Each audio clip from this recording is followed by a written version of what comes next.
Pinuri ni Pangulong Ferdinand R. Marcos Jr. ang mga lokal na opisyal sa Catanduanes sa maagap nilang pagtugon para tiyakin ang kaligtasan ng kanilang mga nasasakupan mula sa hagupit ng bagyo.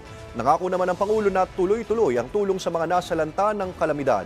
Si Alvin Baltazar ng Radyo Pilipinas sa Balitang Pambansa. Pinuri ni Pangulong Ferdinand R. Marcos Jr. ang local government officials ng probinsya ng Catanduanes kasunod ng walang naitalang casualty sa panahon ng pananalasa ng nagdaang bagyong Pepito.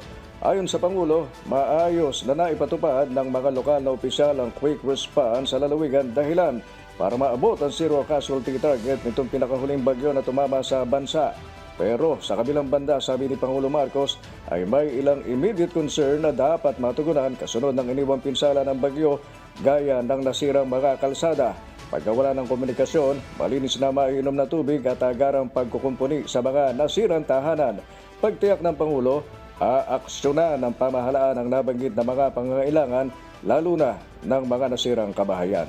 Maghahanda kami ng mga construction materials. Meron din tayo na binibigay ng cash assistance para sa mga household na partially damaged ang kanilang bahay at saka yung totally damaged ang bahay. Kaya para meron silang pambili ng mga gamit. Samantala, siniguro din ng punong ekutibo na magiging tuloy-tuloy ang pagbibigay ng tulong sa mga nasalanta ng kalamidad.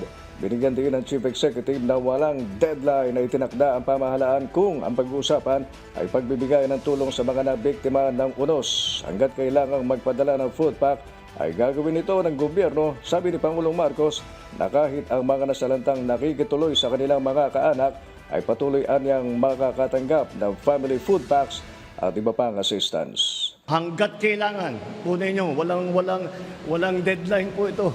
Hanggat kailangan ninyo na magkaroon pa ng food pack, magpapadala pa rin kami ng patuloy na pagpadala ng food pack. Kahapon ay muling namahagi ng tulong ang Pangulo sa mga nabiktima ng kalamidad na kung saan ay ipinadaan sa provincial government ng Catanduanes ang tulong na nagkakahalaga ng 50 milyong piso.